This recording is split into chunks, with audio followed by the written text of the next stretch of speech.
Assalamualaikum warahmatullahi wabarakatuh. Perkenalkan, saya Filza Nabila Syakira dengan NPM 10010324045. Dan di video ini saya akan membahas salah satu materi dalam ekonomi makro Islam, yaitu kemiskinan dan pengangguran.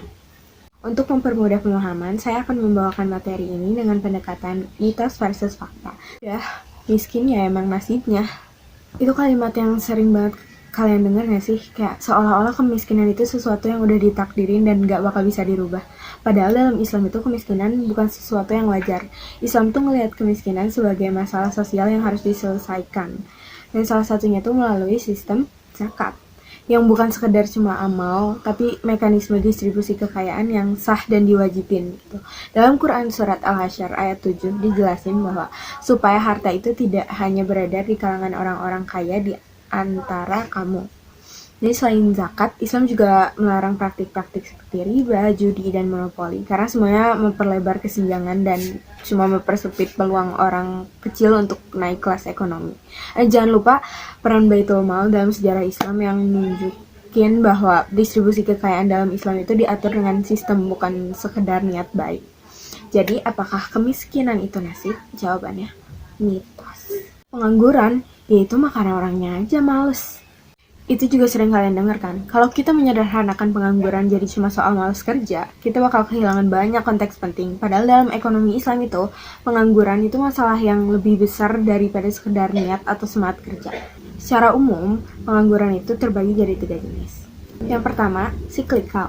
Itu tuh muncul saat kondisi ekonomi sedang turun, jadi produksinya lesu dan lowongan kerja juga jadi makin menyempit. Yang kedua, friksional. Terjadi tuh saat seseorang sedang dalam masa transisi, biasanya baru lulus atau mau cari kerja baru. Ya, itu ada struktural, karena adanya ketidaksesuaian antara keterampilan tenaga kerja dengan kebutuhan industri. Dan Islam itu nggak cuma menyalahkan individu, tapi Islam itu mendorong negara untuk terlibat aktif dalam menciptakan lapangan kerja yang halal, menyediakan pelatihan keterampilan, dan bahkan akses modal.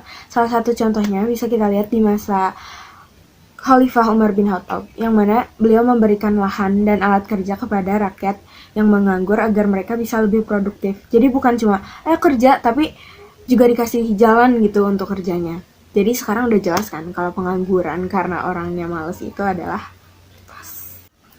zakat itu cuma buat amal, gak bisa jadi solusi ekonomi. Juga pernah dengar itu kan? Nah, itu juga keliru, karena zakat tuh bukan hanya bentuk kebaikan sosial, tapi juga alat ekonomi yang benar-benar kuat, sangat amat kuat. Karena zakat itu ngalirin kekayaan secara sistemik dan teratur dari orang kaya ke yang membutuhkan. Dan itu terbukti berhasil. Pada masa Umar bin Abdul Aziz, zakat itu dikelola sedemikian baiknya sampai hampir gak ada lagi orang yang layak untuk menerima zakat. Itu artinya zakat tuh bisa menekankan kemiskinan dengan cara yang nyata dan terukur. Jadi zakat itu bukan cuma sedekah. Zakat itu adalah strategi distribusi ekonomi dalam Islam. Soal ekonomi, ada satu topik lagi yang sering dibahas, yaitu apa sih hubungan antara pengangguran dan juga inflasi? Apakah Islam punya pandangan sendiri tentang ini? Jadi kita bahas sebentar ya. Pengangguran dan inflasi itu kayak stabilitas versus keadilan. Karena dalam ekonomi konvensional ada kan namanya kurva Phillips. Konsepnya tuh bilang kalau inflasi naik, pengangguran itu bisa turun dan sebaliknya. Tapi kalau di Islam sendiri, fokusnya tuh bukan cuma ke keseimbangan angka, tapi Islam tuh mandang bahwa tujuan utama dari sistem ekonomi itu keadilan, bukan sekedar stabilitas. Jadi kalau inflasi rendah tapi yang kecil hidupnya juga makin sulit, itu tuh bukan suatu pencapaian. Islam tuh ingin pertumbuhan ekonomi itu gak mengorbankan suatu kelompok yang rentan. Jadi bukan sekedar stabilitas gitu yang dikejar, tapi keberkahan dan juga keadilan sosial. Dari semua yang udah kita bahas tadi, jadi bisa disimpulin bahwa kemiskinan itu bukan takdir, tapi sesuatu yang bisa dirubah. Pengangguran itu bukan sekedar kesalahan personal, tapi masalah sistemik. Dan zakat itu bukan cuma ibadah, tapi strategi ekonomi Islam yang sangat amat powerful. Jadi kemiskinan itu bukan takdir, pengangguran itu bukan aib, tapi ngebiarin ketimpangan tanpa usaha memperbaikinya. Itulah musibah yang sebenarnya.